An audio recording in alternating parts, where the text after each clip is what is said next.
Shavua Tov Rabotai, Mishnah Yomi is continuing in the third parak of Maasrot at the third Mishnah. Hasocher et poel lasot bezeitim. He hires a worker to work on his olives. And the partner explains the case here is he's not picking the olives or processing the olives. He's perhaps hoeing or weeding or watering the trees. So he's not necessarily working with the olives themselves, but on the trees or the ground. Therefore, he's not entitled from the Torah to eat from the olives. But here he says, Amar lo almanat lechol zeitim. But the worker says, I'll work on your trees on condition I can eat some olives. So therefore, it's transactional in nature. So what can he do? Ochil echod echod. He can pick and eat the olives one at a time, like we saw in the last Mishnah. Potter. In that case, he's potter from taking maser. In tzeiref, if he picks two or more, it's as if he's making a little pile, and he's chayiv. He would have to take meiser before snacking.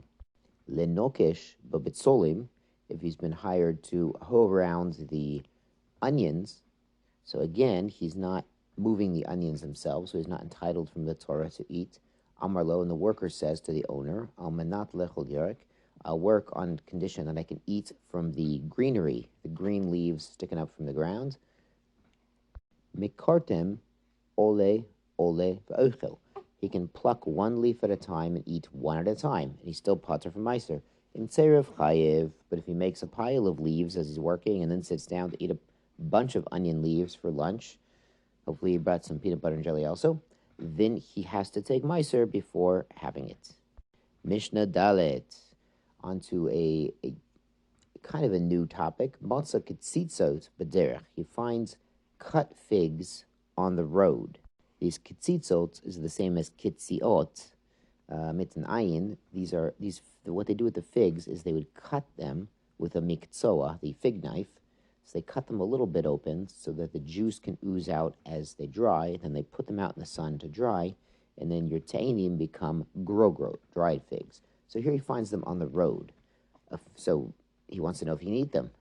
Afilu b'tzod sodeh ketzitzot, even if he finds them on the road, which is a public domain, but they're next to a field where someone spread out a bunch of ketzitzot to dry. V'chen te'ena, or he finds a fig itself. It's a fig tree. He finds a te'ena shenote al derech, that's hanging over the public street. Umatza tachteya te'enim, and he finds fresh figs under this fig tree that has branches stretching over the road. So what's the din? Mutarin mishum gezel.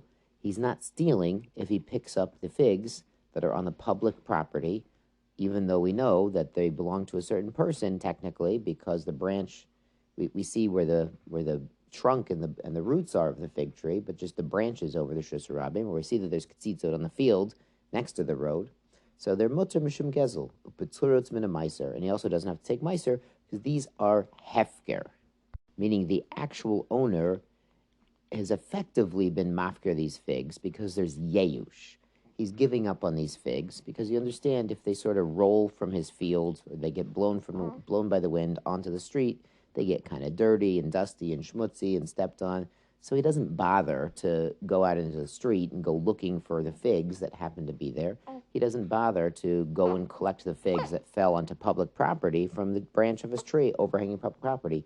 He gives up on them. They're hefker, and if they're hefker, you can pick them up and take them home. It's not gezel, and since they're hefker, ownerless, they're potter from meiser. And another reason here is, figs don't have any distinguishing factor. If you look at a fig, you can't typically tell which fig tree it came from. But the Mishnah continues, Zaitim cheruvim chayavim. But with olives and carob, he would be chayav meiser, and he'd be chayav gezel if he finds carobs or olives under a tree, and he takes them home. Now, this is different because olives and carobs are a bit distinct. They have a distinct color or size. They're more identifiable.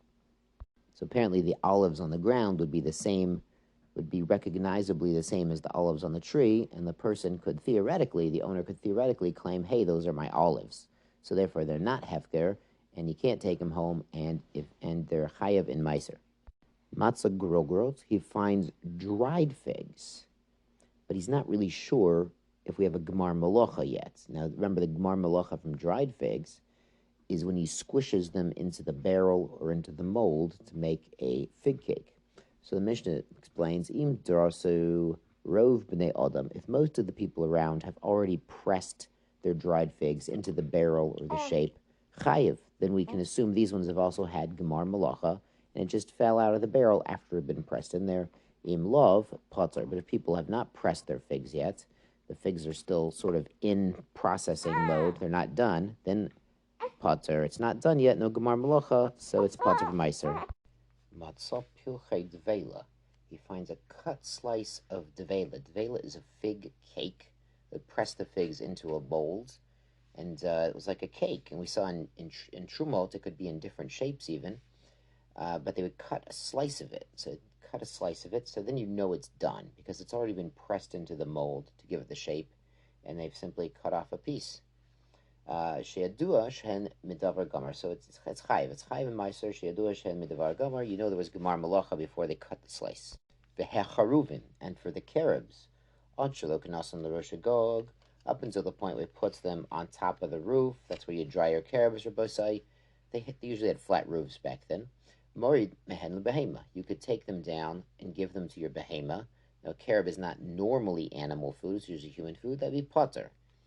Because he puts the rest of them back on the roof to finish drying. So he's giving his partially dried carobs to a behema to chew on. Maybe camels love those things. And he's going to put the rest of them back on the roof so everyone sees that obviously it's not Gemar Malacha yet. So he's pater from Meiser. Have a great week.